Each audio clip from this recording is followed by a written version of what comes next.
kebijakan Badan Kebijakan Fiskal.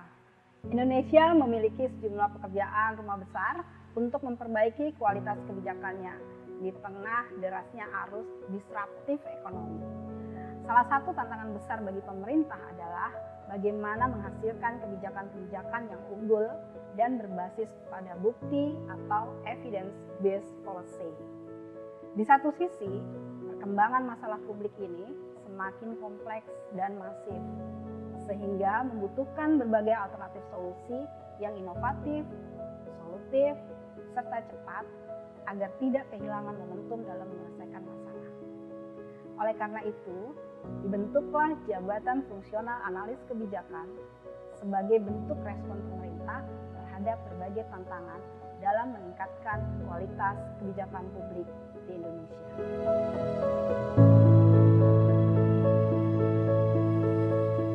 Jabatan Fungsional Analis Kebijakan adalah bagian dari aparatur sipil negara yang memiliki jabatan fungsional tertentu yang mempunyai ruang lingkup tugas, tanggung jawab, dan wewenang untuk melaksanakan kajian dan analisis kebijakan dalam lingkungan instansi pemerintah pusat maupun daerah.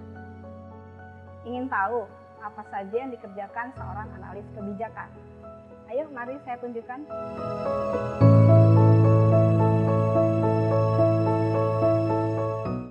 Yang pasti membuat identifikasi pekerjaan dan prioritas. Pekerjaan analis kebijakan dapat bersumber dari rencana kerja unit, disposisi pimpinan, atau inisiatif dari analis kebijakan sendiri.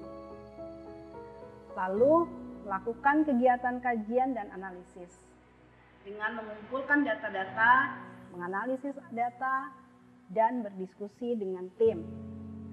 Dalam proses kajian ini, atasan kami juga berperan besar dalam mendukung pekerjaan kami sebagai analis kebijakan. Seperti ikut terlibat dalam pembuatan perumusan kebijakan, hingga mengawal pada proses advokasi atas rekomendasi kebijakan yang disusun. Setelah itu, bertemu dengan stakeholder dan mempresentasikan hasil kajian dan analisis.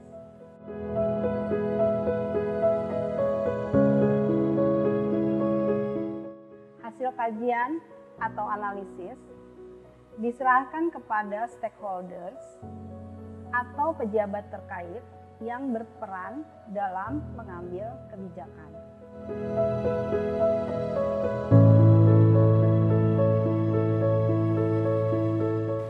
Selain menguasai kompetensi teknis dalam menganalisis kebijakan, kami juga dituntut mampu bekerja secara politis. Kemampuan politis diasah untuk menghadapi berbagai kepentingan mitra kerja atau para stakeholders yang berbeda latar belakang. Dan yang pasti, harus mampu meyakinkan bahwa rekomendasi kebijakan yang kami ajukan patut diterima.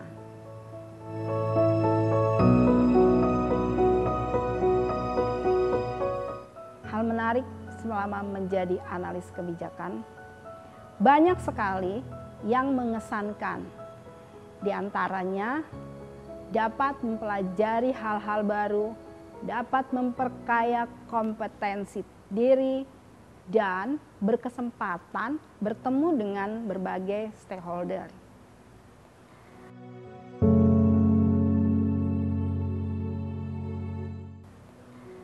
Tips menjadi analis kebijakan yang kontributif: pahami peran dan tugas analis kebijakan, terutama di instansi Anda.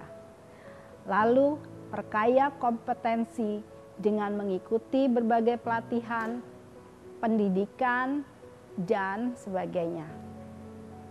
Perkaya jejaring kerja, diantaranya dengan terbuka untuk melakukan kolaborasi dan berkenalan dengan banyak pihak.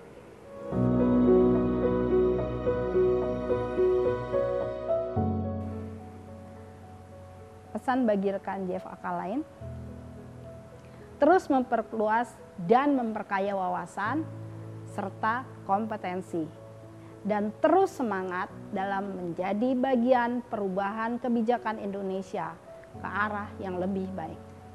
Demikian cerita keseharian saya sebagai seorang analis kebijakan.